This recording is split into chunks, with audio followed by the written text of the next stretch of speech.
Danau Limboto ini merupakan kawasan lahan basah yang setiap tahunnya itu disinggahi burung-burung migran. Jadi catatan selama 3-4 tahun yang kami lakukan ini ada sekitar 33 spesies burung migran yang menyinggahi Danau Limboto ini.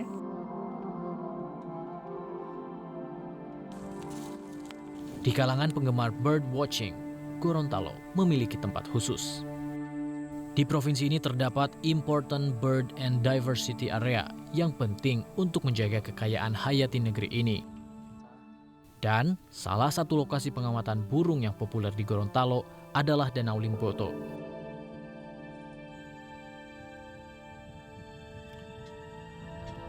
Rashid dan Putri memandu saya untuk mengamati burung migran yang ada di Danau Limboto. Migrasi burung antar benua tidak hanya merupakan atraksi yang menarik, namun juga berperan dalam menjaga keseimbangan ekosistem di belahan dunia utara dan selatan. Penampakan burung migran memang tidak setiap hari, namun setiap hari kita dapat melihat beragam jenis burung penghuni danau. Banyak menghuni danau, kuntul, nah ini juga ada yang ditembak. Terus selain itu burung-burung air lainnya itu yang tadi seperti ini mandar besar atau bondula, juga ada belibis kembang, itik benjut yang juga menjadi favorit perburuan.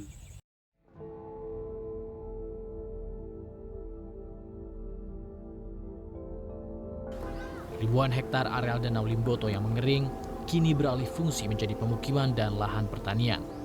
Sulit memang mencegah masyarakat mencari ruang hidupnya sendiri tanpa ketegasan pemerintah dalam menegakkan peraturan.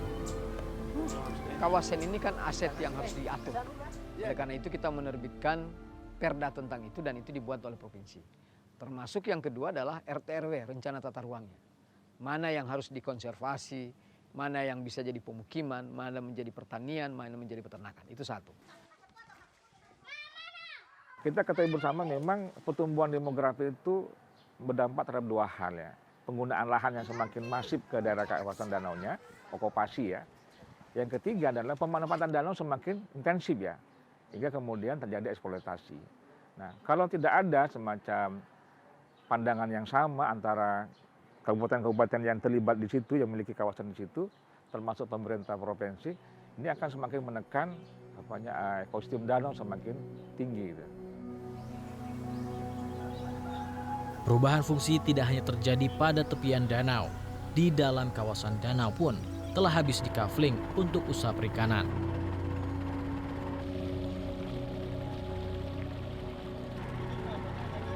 Keserakahan dalam menggunakan sumber daya alam tanpa memperhitungkan keseimbangan akhirnya berdampak buruk bagi kualitas air Danau Limboto. Dalam kondisi perairan sekarang kualitasnya sudah mulai mengalami penurunan, otomatis pembudaya itu berharap ikan tetap tumbuh bagus. Caranya yang digunakan oleh mereka adalah memberikan pakan yang berlebihan, ya, supaya kemudian ikannya dianggapnya akan memberikan pertumbuhan yang cepat. Sebenarnya ini cara yang salah. Kenapa? Karena ikan itu memiliki kapasitas mengkonsumsi yang sudah ada batasnya. Nah, pakan yang diberikan oleh mereka ya, tidak semuanya dimakan oleh ikan. Gitu. Bahkan lebih dari 60% itu bisa terbuang ke lingkungan. Nah, pakan yang tidak dimakan oleh ikan itulah kemudian menjadi bahan yang mencemari lingkungan ya, menjadi amonia ya.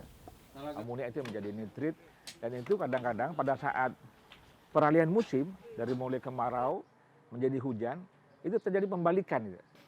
Jadi unsur-unsur hara yang dihasilkan dari pakan yang tidak dikonsumsi tadi itu akan naik ke atas.